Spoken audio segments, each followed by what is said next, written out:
이제 부활절 둘째 주일 예배를 드리도록 하겠습니다. 사도신경으로 우리의 신앙 고백하겠습니다.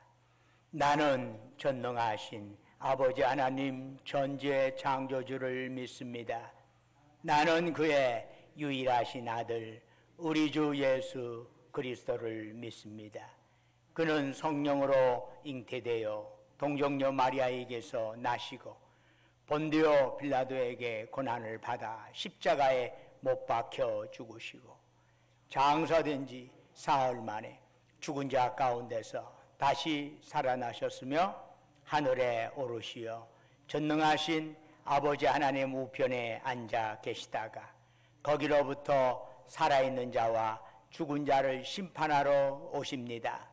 나는 성령을 믿으며 거룩한 공교회와 성도의 교제와 죄를 용서받는 것과 몸의 부활과 영생을 믿습니다. 아멘. 찬송가 373장 찬송 부르겠습니다.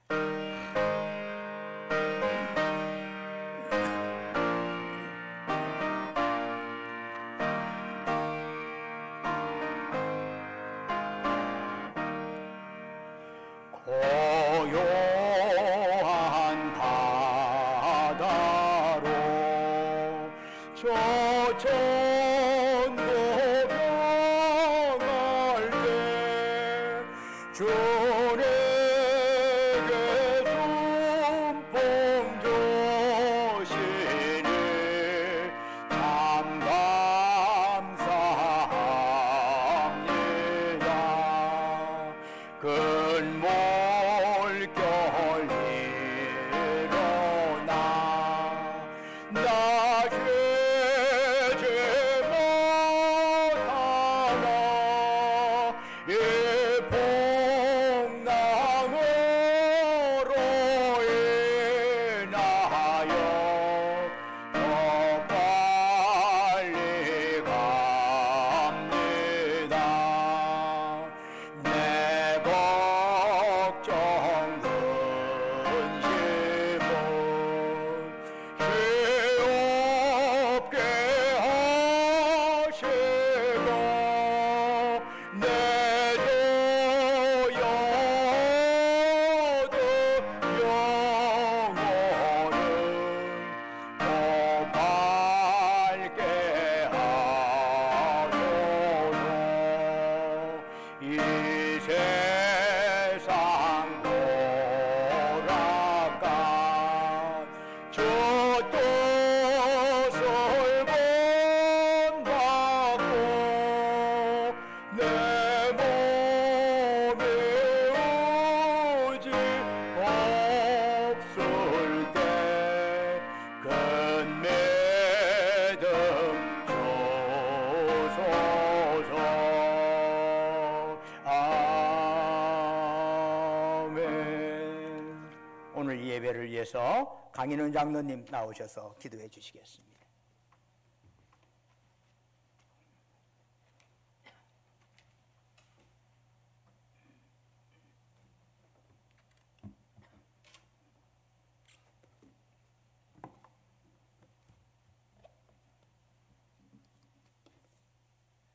고맙고 감사하신 하나님 아버지, 어려운 환난 중에도 주님의 자녀들을 지켜주시고 거룩하고 복된 날 주님 제단으로 인도해 주신 아버지 고맙고 감사합니다. 오늘 또 주님의 날을 맞아 부활하신 주님을 만나는 기쁨과 소망으로 주님 앞에 나와 아버지를 찬양하며 영광을 돌려야 할 주님의 백성들이 공동체의 안전을 위하여 사회적 거리두기가 강조되고 제약된 생활을 하다 보니 아버지 제단에조차 마음대로 찾아오지 못하는 형편이 되었습니다. 환난당한 이 지구촌의 백성들을 긍휼히 여겨주시고 구원하여 주시고 회복시켜 주시옵소서. 이 시간도 지난 한 주간 바르게 살아가지 못한 잘못들을 주님 앞에 회개합니다. 원하옵기는 오늘도 저희들의 예배를 기쁘시게 받으실 수 있도록 몸과 마음을 온전히 주장하여 주시고 정성을 다하고 힘을 다하여 이 예배를 주님 앞에 봉헌하게 하여 주시옵소서. 오늘 또 이 자리를 사모하면서도 나오지 못한 주님의 자녀들이 많이 있습니다. 가정에서 영상을 통하여 예배드리며 여러 가지 사정을 아뢰며 간구하는 자녀들에게도 주님 찾아가 주시고 만나 주시고 위로하여 주시고 축복해 주시는 은총을 베풀어 주시옵소서. 특별히 오랫동안 만나보지 못한 교우들의 건강과 평온한 가정이 되어갈 수 있도록 서로 중보기도를 통하여 끊이지 않는 영적 교제가 이루어지는 아름다운 저희 신광교회들이 다 되게 하여 주시옵소서. 또한 어려움 중에도 21대 총선을 무탈하게 마칠 수 있도록 지켜주신 은혜를 감사드립니다. 열심히 일하는 국회, 정쟁보다는 상생의 지혜로 국민들에게 희망을 줄 수 있는 변화된 국회가 되게 하여 주시기를 간절히 빌고 원합니다.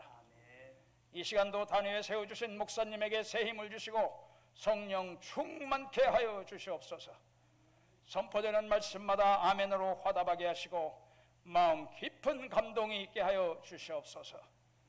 또 한 주간을 세상에서 살아갈 때 고난과 역경 속에서도 좌절하지 않으며 세상 끝날까지 우리와 함께 하시겠다고 약속하셨던 그 말씀 굳게 잡고 오히려 한 걸음 더 나아가 세상을 변화시켜가는 능력의 제자들로 살아가게 하여 주시옵소서.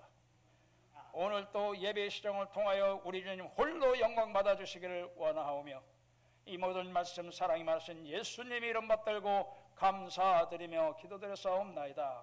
아멘.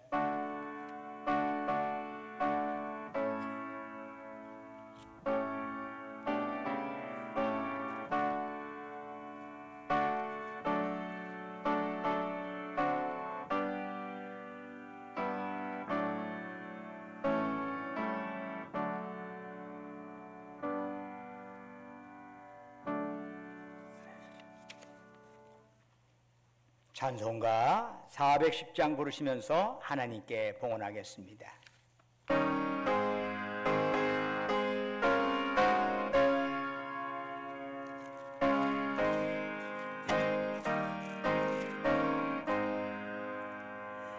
내 몸에 한 노래 있어 나 즐겁게 늘 부르네 이 노래를 부를 때에 큰 평화 임하도다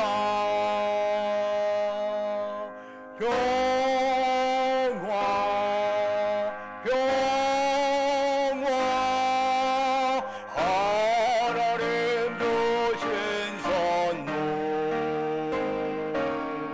그 놀라운 주의 평화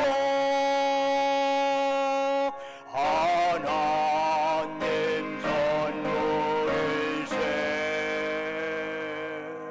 주 십자가 지심으로 날 구원해 주셨으며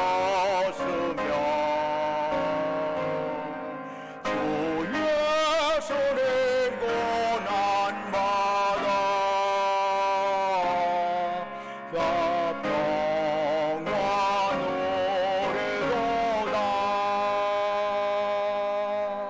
평화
은혜와 사랑이 충만하신 아버지 하나님, 오늘 주 앞에 나와 이처럼 예배드릴 수 있도록 저희들에게 귀한 시간을 허락하셔서 감사합니다.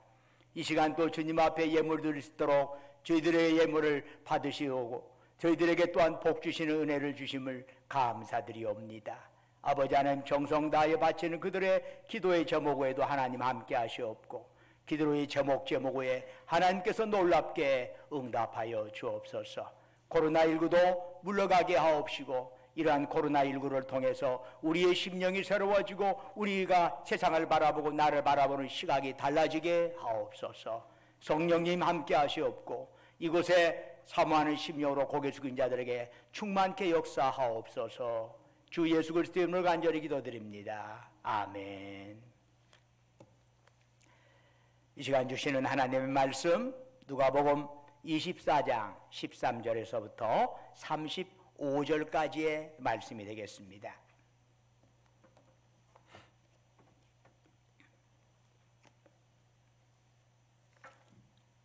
누가복음 24장 13절부터 35절까지 저와 여러분이 한 절씩 교독하도록 하겠습니다. 누가복음 24장 13절입니다. 그날에 그들 중 둘이 예루살렘에서 25일이 되는 엠마오라 하는 마을로 가면서 이 모든 된 일을 서로 이야기하더라. 그들이 서로 이야기하며 문의할 때에 예수께서 가까이 이르러 그들과 동행하시나 그들의 눈이 가리어져서 그인 줄 알아보지 못하거늘 예수께서 이르시되 너희가 길 가면서 서로 주고받고 하는 이야기가 무엇이냐 하시니 두 사람이 슬픈 빛을 띠고 머물러 서더라. 그 한 사람이 글로바라 하는 자가 대답하여 이르되 당신이 예루살렘에 체류하면서도 요즘 거기서 된 일을 혼자만 알지 못하느냐. 이르시되 무슨 일이냐. 이르되 나사렛 예수의 일이니 그는 하나님과 모든 백성 앞에서 말과 일에 능하신 선지자이거늘 우리 대지상들과 관리들 사형 판결에 넘겨주어 십자가에 못 박았느니라. 우리는 이 사람이 이스라엘을 속량할 자로 팔았노라. 이뿐 아니라 이 일이 일어난 지가 사흘째요. 또한 우리 중에 어떤 여자들이 우리로 놀라게 하였으니 이는 그들이 새벽에 무덤에 갔다가 그의 시체는 보지 못하고 와서 그가 살아나셨다는 천사들의 나타남을 보았다 함이라. 또 우리와 함께한 자 중에 두어 사람이 무덤에 가 과연 여자들이 말한 바와 같음을 보았으나 예수는 보지 못하였느니라 하거늘 이르시되 미련하고 선지자들이 말한 모든 것을 마음에 더디 믿는 자들이여 그리스도가 이런 고난을 받고 자기의 영광에 들어가야 할 것이 아니냐 하시고 이에 모세와 모든 선지자의 글로 시작하여 모든 성경에 쓴 바 자기에 관한 것을 자세히 설명하시니라. 그들이 마을에 가까이 가매 예수는 더 가려 하는 것 같이 하시니 그들이 강건하여 이르되 우리와 함께 유하사이다. 때가 저물러 가고 날이 이미 기울었나이다 하니 이에 그들과 함께 유하러 들어가시니라. 그들과 함께 음식 잡수실 때에 떡을 가지고 축사하시고 떼어 그들에게 주시니 그들의 눈이 밝아져 그인 줄 알아보더니 예수는 그들에게 보이지 아니하시는지라. 그들이 서로 말하길 길에서 우리에게 말씀하시고 우리에게 성경을 풀어주실 때 우리 속에 마음이 뜨겁지 아니하더냐 하고 곧 그때로 일어나 예루살렘에 돌아가 보니 11 제자 및 그들과 함께한 자들이 모여 있어 말하기를 주께서 과연 살아나시고 시몬에게 보이셨다 하는지라. 함께 읽겠습니다. 두 사람도 길에서 된 일과 예수께서 떡을 떼심으로 자기들에게 알려주신 것을 말하더라. 아멘. 오늘 이 주일 예배에 참여한 여러분 모두와 또한 가정에서 예배드릴 여러분 모두에게 하나님의 위로와 평강이 넘치기를 주의 이름으로 축원합니다. 1979년 12월 11일 추위가 깊숙이 옷 속으로 들어오는 그런 시절에 북유럽 오슬로 공항에 인도 의상을 걸치고 샌들을 신은 키 작은 여인 하나가 비행기에서 내렸습니다. 바로 테레사 수녀였습니다. 그는 노벨 평화상을 받기 위해서 그곳에 왔는데 평화상을 받고 나서 그 소감에 대한 이야기를 이렇게 마무리하였습니다. 그리스도는 우리 마음에 계십니다. 그리스도는 우리가 만나는 가난한 사람들 중에서도 계십니다. 그리스도는 우리가 주고받는 미소 중에도 계십니다. 그런데 그가 이 연설을 하기 꼭 석 달 전에 자신의 영적 지도자인 마이클 반데르비트 신부에게 이런 편지를 쓴 적이 있습니다. 예수님은 신부님에게 특별한 사랑을 갖고 계신 듯 합니다. 그러나 저에게는 지금 침묵과 공허함만이 가득합니다. 저는 눈을 뜨고도 그분을 보지 못하고 귀를 열어 듣고자 하나 그분을 듣지 못하고 있으며 기도하고자 혀를 움직이지만 말을 하지 못하고 있습니다. 지금 제 믿음은 어디에 있을까요? 제 마음 깊은 곳 거기엔 온통 공허와 어둠뿐이랍니다. 제 안에는 해답 없는 의문이 너무나 많이 살고 있습니다. 제발 저를 위하여 기도해 주십시오. 존경과 추앙을 받는 성인에게도 이런 신앙의 회의와 싸워야 하는 순간이 있는 것이지요. 영성가들은 그러한 경험을 영혼의 어두운 밤 이렇게 말합니다.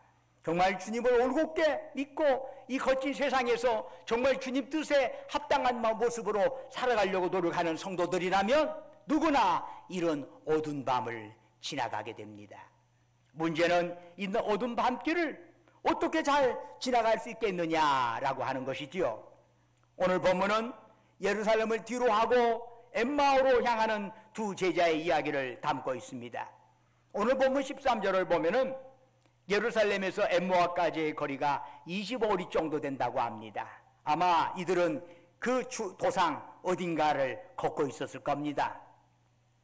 지금도 그 지역을 가면은 엠마오 교회가 서 있습니다. 그리고 예수님과 두 제자의 모습이 조각되어 있습니다. 그러나 과연 그곳이 예수님과 두 제자들이 만난 곳인가 하는 것은 정확하지는 않습니다. 분명한 것은 신앙의 낙심자가 걷고 있는 곳이라면 바로 그것이 엠마오 도상이라는 것입니다. 하나님에 대해서 회의가 들고 예수님의 부활 소식을 들어도 별 감격이 없다면 여러분은 지금 엠마오 길을 걷고 있는 것입니다.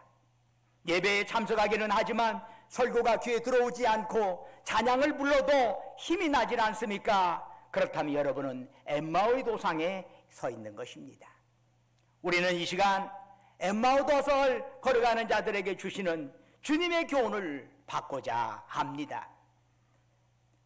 엠마오 도상이 주는 우리의 첫 번째 교훈은 신앙의 여정에는 영혼의 어두운 밤길이 있다는 것입니다.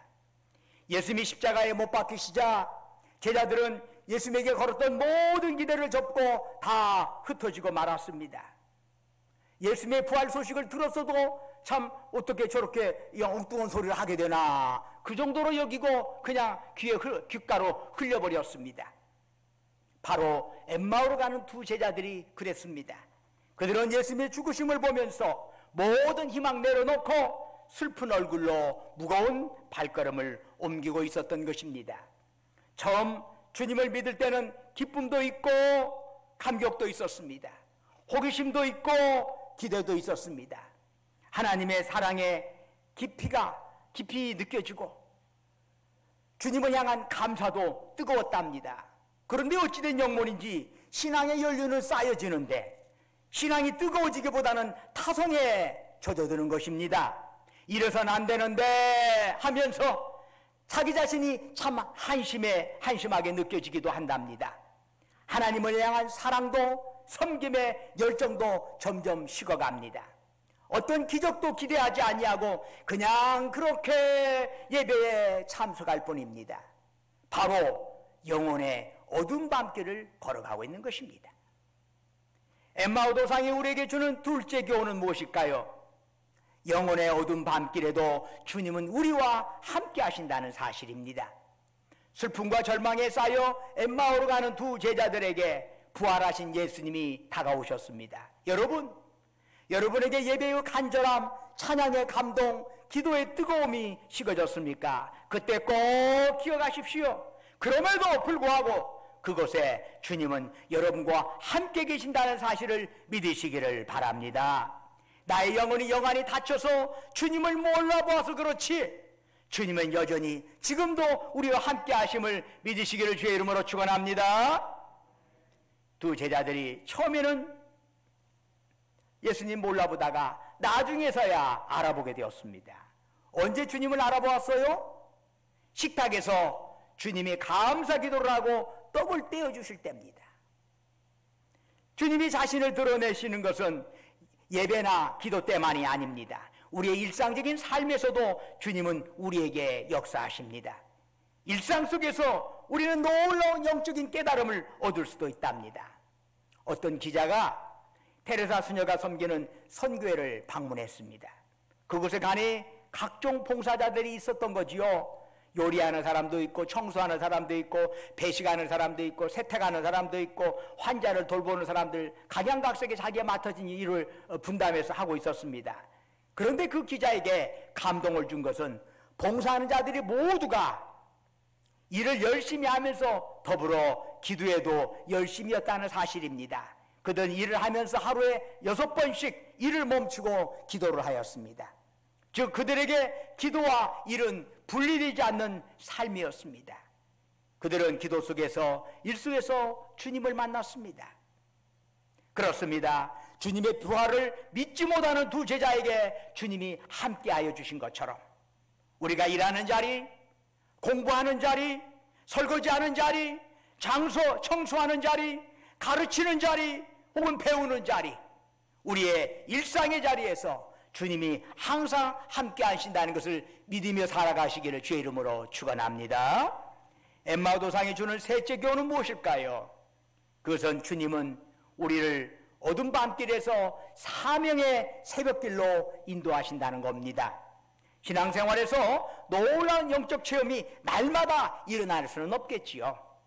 그러나 그것이 그 영적 체험을 우리 안에 딱 그것이 심장에 박혀오면은 이것은 아주 우리의 삶을 놀랍게 바꿔가는 거지요.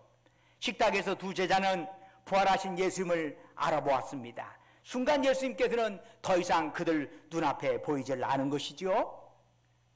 그러자 제자들이 어떻게 했습니까? 자신들이 떠나온 예루살렘으로 되돌아갔습니다.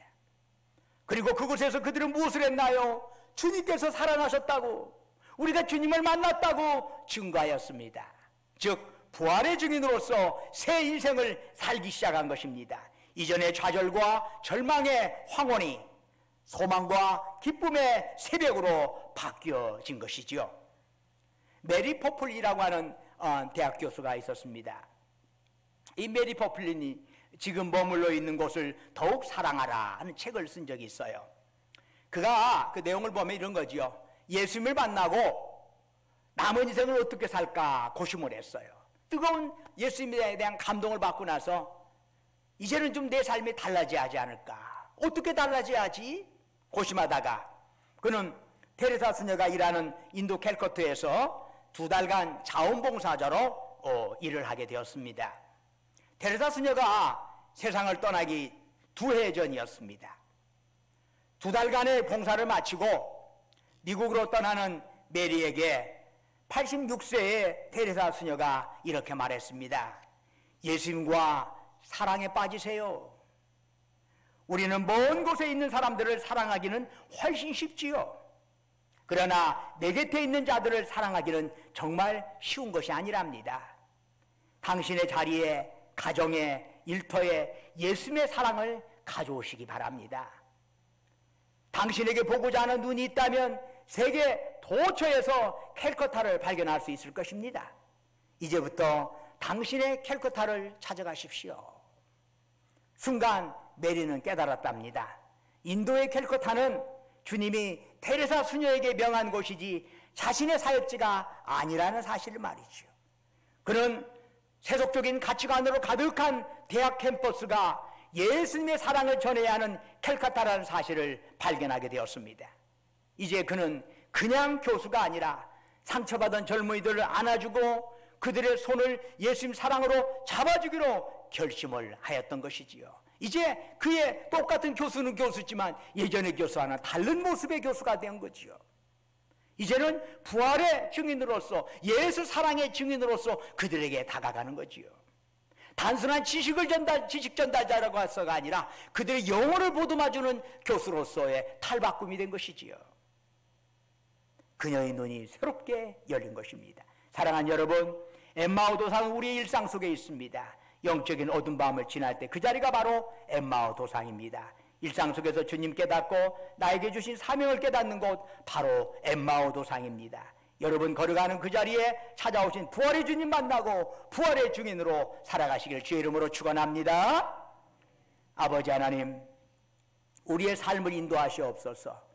우리가 엠마오 도상으로 걸어갈 때가 얼마나 많은지 모릅니다. 그러나 그곳에서도 주님의 함께 하심을 믿습니다. 주님 만남을 통해 다시금 우리의 삶이 변화되고, 그저 그렇게 하는 게 아니라 180도 가는 방향 바꾸어서 이제는 그저 사는 게 아니라 부활의 증인으로서, 예수 사랑의 증인으로서 살아가게 하옵소서. 이제는 주 예수 그리스도의 은혜와 아버지 하나님의 만극하신 사랑과 성령님의 감화하시고 감동하시고 충만하심의 역사가 엠마오 도상에서 돌아서서 부활의 증인으로 이제는 살고 사랑의 증인으로 살기로 다짐하는 사랑하는 주의 백성들과 그들이 속해 있는 가정과 직장과 사업장 위에, 외지에서 공부하느라 직장 다니느라 군복무하러 수고하는 우리 아들 딸들 위에 지금도 영원토록 함께 하시기를 간절히 축원하옵나이다. 아멘.